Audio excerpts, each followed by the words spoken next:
What, pot? No, yeah, weed or alcohol.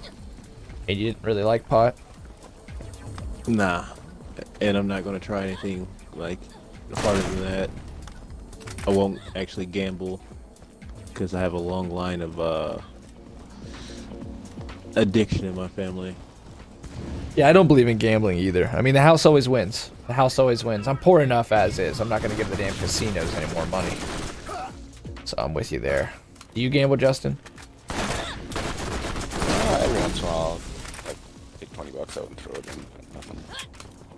There's nothing wrong with that. Limit myself. But dude, some people get, as we all know, they will literally sell the house. And I've read this book, The Power of Habit, that goes into a gambling addict. It's really interesting because they kind of try to make it look like they're going to argue that she was habitualized. And even though the casinos are totally, what do they say, culpable? You know, they're like, they were helping, aiding and abetting kind of thing, aiding and abetting. Buying her Eagle concert tickets, and after she'd already gone all these hundreds of thousands of dollars into debt and completely bankrupted herself and defaulted on them, she ended up getting over $1 million when her mom and dad died because they saved their money. And who do you know who's there but the casinos? And I guess the casinos run extremely complex. Like no one else, this is an industry standard, no one can match them in this. At data acquisition. They're extremely good at looking at how you spend your money, how much money you bring in, and what the like min-max profit they could ever possibly make off you is based upon your money and who you are as a person. And they did this whole profile on her that was like scary accurate, and they knew that they had her again, that they would eventually, even though they lost 100,000, they'd make it tenfold back, and they did. So she sued him and said, well, you made me addicted. You knew that I was someone who had issues with gambling, and you got me addicted again, and that's why I ended up losing everything. She didn't win. And so it's like, society decided that in the case of like tobacco loses that because of the nicotine. Like there's no doubting that cigarettes were made to be addicting. But in the case of habits, like the federal decision was that even though it's on the verge of being habit, it's ultimately not, because at any one moment she could have chose not to gamble anymore. She could have gotten herself into rehab or pulled out, and she kept consciously making that decision. So they ruled that it's not, that casinos are not culpable if you have a gambling addiction. Huh. First thing, never pull out. Never pull out. It was interesting. It was good. It was like being. It was actually a really well written book, and the way that the chapter was structured was, it was like one person who was obviously habitualized. It's this guy. He had memory loss. He got an edema in his brain, and it ate away his short-term memory. But he was like lucid, and I'm gonna die. Oh, I lived. And his name was Eugene. And Eugene would have breakfast 5 times a day. Like, he used to be a radio operator. He'd wake up, he'd go make himself bacon and eggs, and then get under the covers, start fiddling with his radio, eat his bacon, eggs, and then do it again. It was weird because Eugene couldn't form memories anymore, so how the hell was Eugene still doing this? They found that, like, your habits are really deeply embedded in your mind, that even if you take brain damage, if your habits are there, you'll still do them. Unconsciously, you'll do them. Now, there's more random factoids for your day. Did you know that sharks don't have bones? Cartilage, right? Yep. Look at that. A whole generation of kids growing up on Shark Week with, speaking of useless knowledge, what the hell are we gonna do? You're in California, you probably do experience sharks. Fuck no, I don't go to water.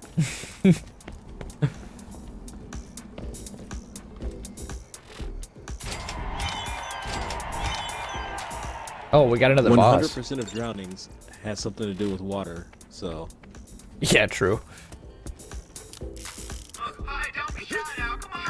I don't know how people do the ocean. I mean, I'll be totally honest with you. Being out in the middle of the ocean would scare the piss out of me. Petrify me. You read about like the USS Indianapolis, and you just think about like that you really are an alien. You're a stranger in a strange world, strange land when you're in the ocean blue. There are fucking creatures there, like a blue whale, that are so large that a human being can swim through their aorta. We just are not in control there. And then the darkness comes, and you don't know what's underneath you.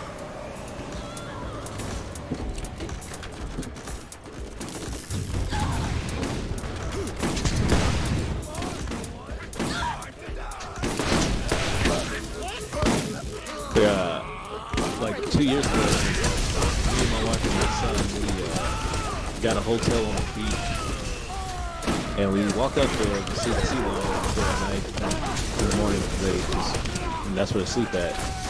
And there's people swimming out there exactly where the sea lions are jumping in and out of the water. Like, why? Getting right with the animals. Like, they are cute and they just look like fat dogs that are mutated, but they have teeth that are like 4 inches long. Oh, dude, they're animals for sure. That's one of the biggest things that fucking bother me. I've never seen one, by the way, up close, so you would know better than me, but I hate when people treat every damn animal like it's a cat or a dog. Like, oh, it's just, you know, like that one woman who had a chimpanzee as a pet and fed it her Xanax, and the fucking thing gang raped her, ripped her face off. Like, lady, I mean, I hate that. Oh, go ahead. You still there? That sounded like your mic cut. No, you're still there. Ashton? I think his kid, maybe. But, yeah, you know, her face is completely mauled off, and, like, I hate that that happened to her, but that's what you get for owning a chimpanzee, I think. How do you feel, Justin, about people that own, like, exotic animals? Yeah, it's a little ridiculous to me. Well, we had a guy here in Ohio. This happened in Zanesville, Ohio. This was a national story, so you may have even heard of it. And Ohio had extremely liberal animal laws. And it's mostly the Amish, because the Amish, like, religiously, they don't believe that animals are anything. They think that they're simply beasts of burden here for humans to either eat or use, and that's what God decreed. So that's how they handle animals. So they'll sell anything. And you can go to these swap meets and you can get a fucking lion or a tiger or a damn bear. It's not cheap, but it's totally doable. Not anymore. But that used to be a loophole in the law. So this one crazy guy, he was a Vietnam vet, and he came back with, you know, a lot of those guys, mental damage and shit. And he bought tigers religiously. He bought tiger after tiger after tiger, but he didn't have any money. So he spent every last dime he had feeding these tigers out in Zanesville. And the guy was nuts. So one day, he went out, and he opened every single one of the cages, and he had like 12 tigers, and shot himself in the head. And they all roamed free. And the Park Service and the sheriff had to go out and had to kill those tigers, one by one by one, in the rain and the cold. And we have this guy here in Ohio. We have the Columbus Zoo. His name's Jungle Jack Hanna. He's dedicated his life to animals and conservation and so forth. Oh, Slither's like a little one. It's right up here, Justin. And he was on national television. He was crying, and these images were brutal. That's why I don't believe in it. Like, you know, why would a tiger be in Ohio anyways? It doesn't belong in Ohio. It belongs in India and Bangladesh. Or Africa. Do you know Africa has penguins? They do, for real? Yeah, Africa really fucking has penguins. In like South Africa or where? Yeah. I think it's like the most southern tip. Huh. That's crazy. There's two different types. There's a jackass penguin. They call it that because it kind of barks like a donkey. Yeah. That's weird. And then they have banded, which they have like banded or black, but I can't remember what they're called. I was too busy laughing at the jackass one. Now this is loot. Oh, he dropped a special one too. Pew pew pew, ball blaster. That's an Iridian, Justin. I've never seen that drop out of that guy before. You usually don't run into those until late game. They're awful, but they do have unlimited ammo. Actually, you dropped 2 of them. That's really weird. Holy crap. Not only is it a rare drop, you drop freaking 2. Oh yeah, those things are absolute dog shit. Oh yeah, they're dog Not shit. that gun specifically, but all the iridium weapons. Yep. I'm gonna get this save in, but this one might be new. I have a save on my Lilith back in the day, and I got my iridium weapons up to level 50 in proficiency, so they were maxed out, and they are still hot garbage. Even with the best rolls and max proficiency, they cannot do any damage.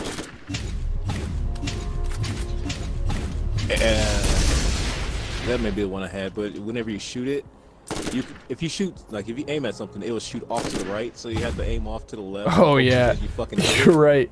And the bullet goes zigzag. There's another one laying here if you want to fuck with it.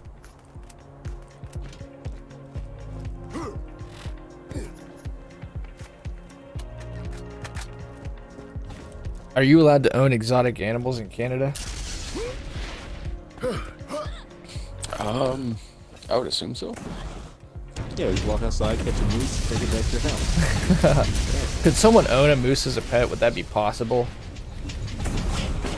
I don't know. What do they call that? Domesticate? Yeah. I mean, I've never seen a moose ever. Are they pretty scary? There are deer outside big. as a car. Holy shit.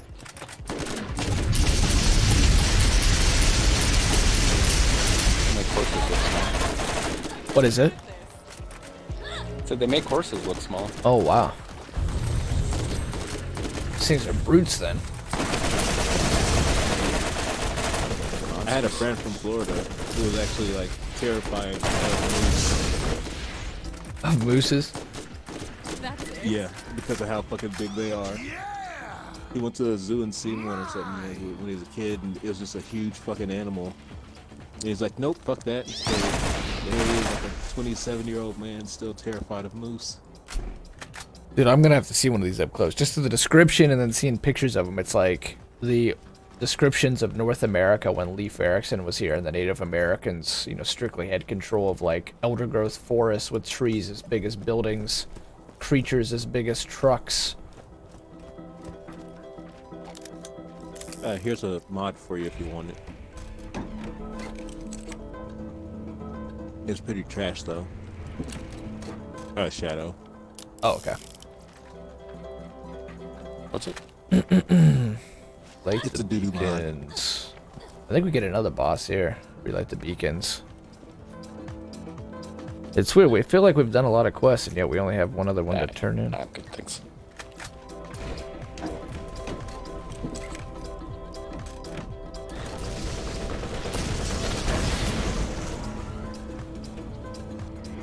What level are these?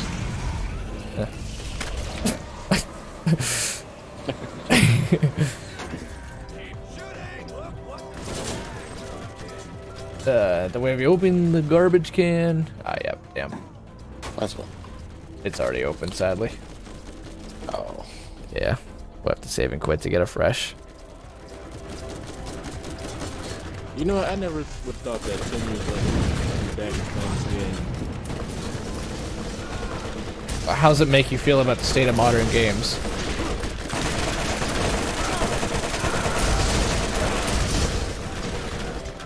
Yeah. The fact Today's that games are great for the short amount of time they're meant to hold your attention. I just, the thing that keeps getting to me, I won't go on another epic rant, but is that without any restrictions, we've just been able to play through this game. We've had fun. It's not been any big deal. There's not been like, well, you can't do that because you don't have enough cores filled, or you've reached the weekly cap, or all the servers are offline. It's just been drop in, drop out. It's as simple as that. You level up, you grind your loot, build a more powerful character, get more powerful gear. It's just that simple. It's just that easy. And it's something as old as Diablo and as old as action RPGs, and yet these live service games, they still do that, but they've had to design it in such a way that they drip feed it. And I think that's purely a money thing. You never get to play the full thing, like what Anthem's doing. I really want to be a fan of Anthem. I do think it's going to go places. But I don't like that you get like 1 Iridium key a day. So they're just trying to get you to log in every day. It's gonna go right to hell. That's where it's gonna go.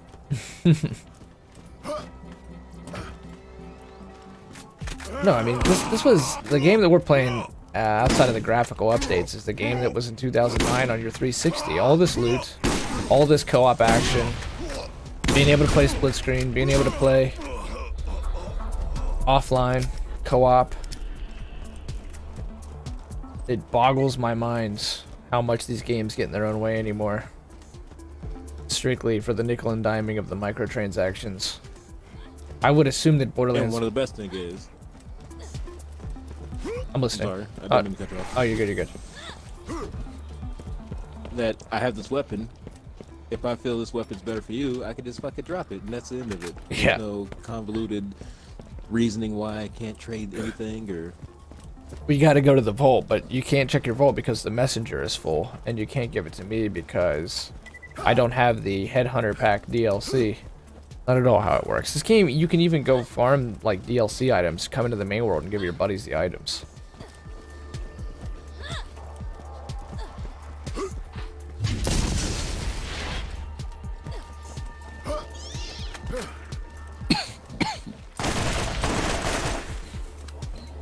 I don't mind the live service model. I really do think it's smart from a design perspective that you can constantly iterate, do design, prototyping, and just build your piece of software like Windows or Microsoft Office or Adobe or anything else. It makes a lot of sense on paper, but I just wish that those games would go back and play these more traditional experiences from the late 90s through the early 2000s and remember not to lose sight of the fundamentals. You can still do the live service game, but you can still do a Borderlands at the same time. You don't have to pick one or the other. Okay, we're doing a live service, so we have to follow Destiny's model of the slow trickle of loot, the behavioral psychology designed loop. Damage resistance, melee damage is not bad at all. Only thing I don't miss from Borderlands 1 is every 5 minutes Claptrap says there are new missions at the bounty board. I mean, there's things that there's no denying Borderlands 2 does better, Adam. Yeah. Once I get this game all the way up, because we're on a good roll right now, you know, I'm going to make a capstone video for it, for sure. But it's just, especially in hindsight, like, that this experience from 2009 has held up so freaking well. The industry has managed to, like, fold in on itself so hard in the last few years with this new economic model that we're revisiting and playing through without any hitches. Mostly, you know, some bugs, whatever. 10 years later. It still wants us to go to... Oh, we gotta just report to new Alina Pierce. And also there's macaroni hats. Yes, macaroni hats. That 99% of the games dropped. I'm having more fun playing this remaster than 99% of games dropped the past decade. It just does it right. It's stuck to the fundamentals. It feels exciting to level up. It feels exciting to get new loot. It compels you forward. You're engaged with a story. There's a world to see. Shooting is fun. And I don't feel like every 5 minutes I'm counting some arbitrary timer because I'm going to be capped. Oh, I'm going to be capped on Glimmer. Oh, I'm capped on Spin Metal. I'm capped on runs for the week. I fucking hate those mechanics. If we buy the software, we're not leasing it. We're buying it. And it's a game. It's not, you know, a high stakes medical practice. It's not like we're buying a medical degree. We're buying a game. It's a hobby for fun. So why are we taking it so serious that we're only going to allow the player to get loot once a week? Oh, I know. You keep them logging in. You keep them addicted. It's just like a damn casino. Really don't appreciate that model. Not even a little bit. We can make as many characters as we want in this game. You can level them as far as you want to level them. You can play the DLCs at your own pace. You can only make 3 characters in Destiny. And they're on a server. You don't even own them. But I can, like I said yesterday to start the stream, I turned on my 360. I wasn't wired to the internet. I don't have Wi-Fi on that old Xbox 360. It's an old one. And I put in my disc that I still own to this day. And I was able to play. And I cannot do that with Destiny, nor close. In fact, the first thing that would happen if I put my Destiny into my Xbox One is I'd be hit with about 2 hours of installing.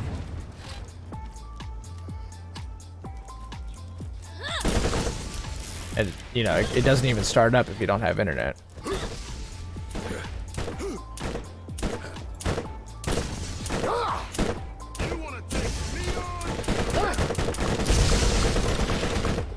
Oh, that elemental.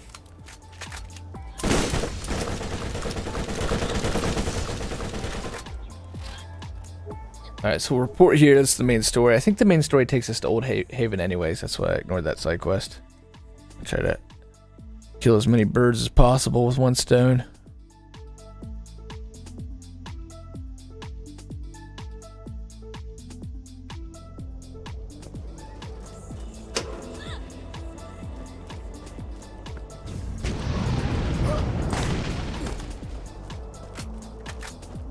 Which again, if Destiny had not had those features, it would have been so amazing, because it did a lot good too. There was a lot of innovation, pioneering. The shared world was super cool.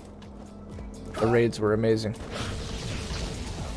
Trials of Osiris was addicting. There's a reason so many people put so many hours into that game. It's not because those people were crazy. It's because Destiny did a lot right too. Looks like you fit right in.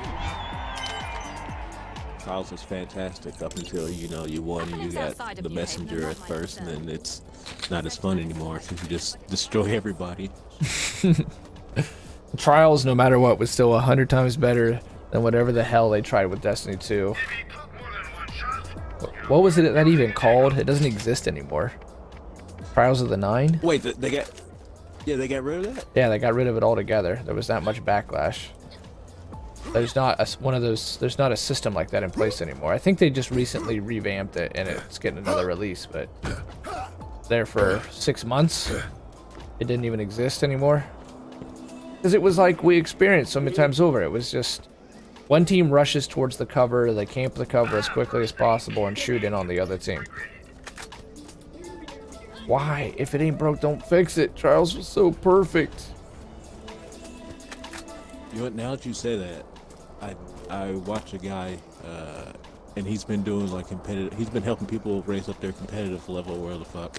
And I was like, why isn't he doing, you know, Trials of the Nine anymore? But now I know why. Yeah, I think Adam talked about it, and I know something talked about it. That's the big thing now is Gambit, which is something we talked about. Stupid. It's, you know, Face Off from freaking Battleborn. Everyone's like, oh, it's so original. Bro, that's Face Off.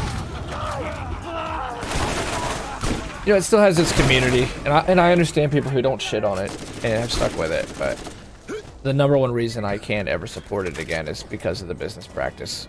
Especially leasing your character is something I detested. Like, you get personal, once you spend so many hours on a character, you really get personal ownership over them. Like, it just feels wrong. It feels wrong to take that away from any player.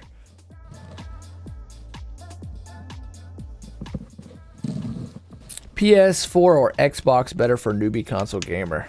I've been an Xbox guy all my life, but to be, you know, honest, PS4, better exclusives. I mean, it's still like a console designed for consoling, and the Xbox One is officially just a gaming laptop. Buy once, play anywhere. You're going to be able to get Halo, the Master Chief Collection on PC. I think Forza's on PC or coming to PC. We just don't have the exclusives anymore. But Xbox Live is still better than PS Network. So if you're a multiplayer guy, I would suggest Xbox still. But strictly for games. What are you saying, Ashton? I tried to get in his thing and I couldn't. Then I tried to get in yours and it showed my plan. And then you get in 4 times and then. Isaac!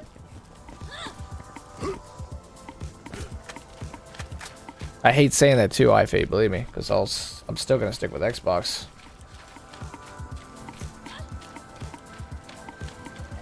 But if you only got the money for one gaming console and you're just looking like, I've never owned a game console before, PlayStation's your best bang for your buck. Or a Switch. Don't forget the Switch. It's cheaper than both of them. It has tons of indie support. Most of the great games from 2014 up until now are on that system. Skyrim's on the Switch, I'm sure. Doom. Lots of, honestly, Steam indies that are not on Xbox or PlayStation. You can play it in bed. Dude, the Switch is an amazing piece of technology. My nephew got one for Christmas, and it blew my mind. So Justin Ashton and I were a generation that grew up with the fucking Game Boy. The Game Boy that was backlit with the radioactive green screen, and it weighed about 55 pounds, and it leaked battery acid, you know, and that was like the highest technology. Nothing would surpass it. And now you can get, you know, a 720p gaming console, and you can play it in your fucking bed. It's ridiculous. Super cool.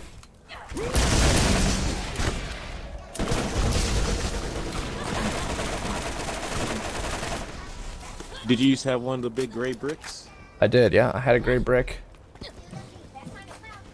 And graduated to a color and eventually a Game Boy Advanced, and it all ends for me with the DS. I just didn't like the DS, honestly. How about you? I had the gray brick. I eventually got a purple see-through color. Ooh, all fancy. Yeah, it was a long time. I should have been playing.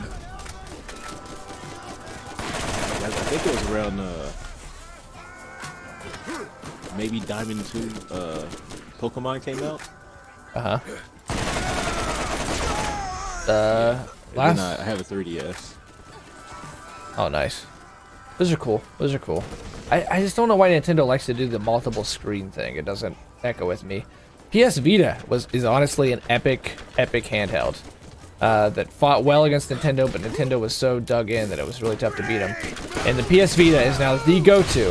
If you want to hack a handheld and turn it into a emulator, PS Vita is the way to go. It has enough enough CPU strength that it can run Dolphin, which is the GameCube emulator, and you can play games like Metroid Prime or Wind Waker on a Vita. It's really cool. You would, you know, never be productive ever again. I know that I lost many hours of sleep to Monster Hunter, Monster Rancher, like all those amazing handheld games that are now, I guess, dead. Advanced Strategy Monster Rancher, yeah, you like freaking it went out very similar to Pokemon and baited these. Yeah, I remember. Oh, you remember? Yeah, it was that fucking weird ass show. It was a great game though. I was super addicted to that game.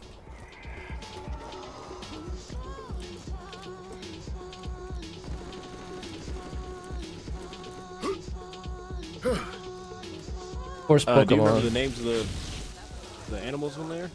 Because my favorite one was that lightning wolf thingy, but I don't know its name. I can't remember any names now. I just remember the monsters being like, you know, Pokemon, the monsters are all like really safe and stuff, and then in Monster Rancher they were actually like full-on monsters. They'd have claws and ooze shit and be massive. It's like Digimon on acid. Yeah, the Digimon on acid, exactly. You'd level them up and go fight other ranchers, steal their money. Harvest Moon was amazing. Fade, I'm not talking specifically to you now, by the way. I hope I'm not, like, holding you down or something. You already got your inch to the console thing, but you've brought on a whole other line of thinking for us. Are you a handheld guy, Justin? Do you own any handhelds? Yeah, I've got the Switch. What do you think of the Switch? I'm out. That's good. I felt bad at all. I felt like the Switch was a very special console, and that, you know, we've been sitting here and I'll argue all day like, oh man, the old-fashioned games were a lot nicer on our wallet and a lot nicer to consumers. And when I played the Switch and my buddy came in, well, my brother came in from out of town. He's a gamer, but he doesn't have time for games because he's getting his masters and all this, but still loves games. And we were able to just sit down with my nephew's Switch, put it in, pull off the doggles, and play some Brawlhalla. Couch co-op, old school, no problem. And I, you know, love that. If I was gonna play Halo co-op with him, I would, you know, go get another fucking Xbox. You gotta get another TV. You gotta hook it all up. You gotta get him live, Xbox Live. You just gotta teach him the controls. But it was just that old school intuitive Nintendo thing. It was just sit down and game. And Brawlhalla's free, so we didn't even have to pay any money.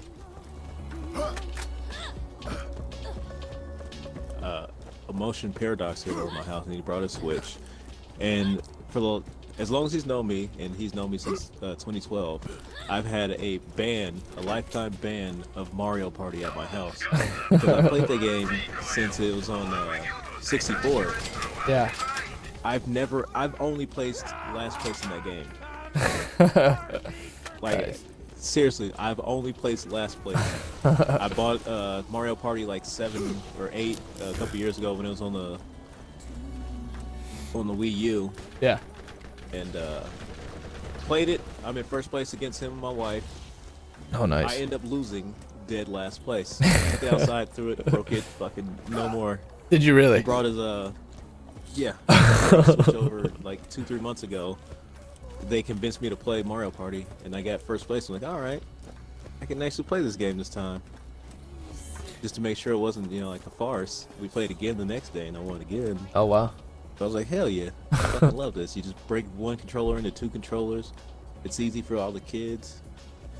Oh, you're right. Yeah, and that's amazing. And I love it not being a pain in the ass. And that's why Nintendo's always going to have a place in the market. Instead of fighting this war like PlayStation and Xbox are fighting, Nintendo is just its own thing. You buy a Nintendo to buy a Nintendo. They're not really involved in the console war in a formal manner anymore. They've just been very smart cutting their own path. And a Switch is a Switch. No one's competing with a Switch. No one's competing with a Wii. A Wii is a Wii. And I think it's been really smart that they decided not to step into like the butchery of, well, we have Halo, well, we have God of War, fuck you, in this constant little war. Yo, something else. What up, something? Something that's funny. He's charming. He's a Regis film and a mixer. He's a very talented guy. Nuclear engineering degree. You got to see Borderlands 3 live reveal. He was there in the flesh. How cool is that? Thanks for being here, something. Good evening yourself, sir. Thanks for being here. Do you prefer become pro at one game type but bad at others, or become average at all game types? I got genres I love. I think most people are that way. I love RPGs. I love shooters. Honestly, I like strategy games that just don't ever come to the console. Yeah. I just got genres, and then if I like the game, I'll just play the hell out of the game. But shooters, there's, I guess, a thing that maybe many a male feels that when you play Halo, you kind of want to be the best at Halo. Like Apex Legends is that game right now. I'm not fucking sweaty, but, you still want to win, and it feels good to improve those skills, and that's something only a shooter provides, I think. It's like, if you played sports, now you start to get old, and there's not an outlet for it anymore. Shooters still kind of provide that competitive outlet. But how about you, Ife? What do you play? How would you guys answer that question, Justin Ashton? Do you prefer become pro at one game type, but bad at others, or become average at all game types? Yeah, probably average. At many different ones. I like variety. Tis the spice of life, after all. How about you, Ashton? I don't know. I'm really good at most games. I think it's mainly because of how I think to play versus how I actually play. Well, you're pretty into, like, team-based strategy, though, right? Sort of like Rainbow Six Siege style. You need to do call-outs, you need to talk and work together as a unit. Yeah. I prefer below average at all games. Makes everything easier.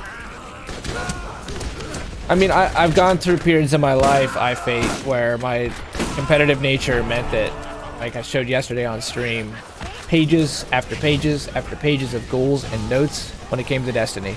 Every day, I'd win 2 Rumble matches minimum, and I'd make notes on what I did right, what I did wrong, and then I'd go watch the film. But I think that's just like an OCD thing. Went through it with Halo, went through it with Gears of War, big time. My buddy and I played Wingman every single day. Got top 100 on the leaderboards. It's raw skill. It's not raw skill, it's just raw grinds. At that point, you've just scored more points and kills than anybody else. But yeah, I definitely go through periods where I get super, super addicted to shooters, online shooters. But I was a wrestler, and a cross-country runner, and, just like, it's sports. It's just a sports thing. You want to win.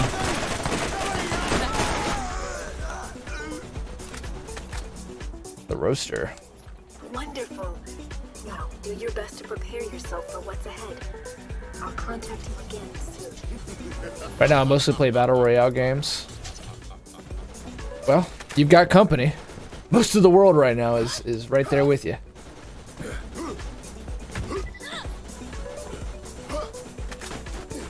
I prefer below average at all game types, makes everything easier. Shooters and sports games always been my cup. Do you still play Madden, Adam? I didn't know you were a sports game guy.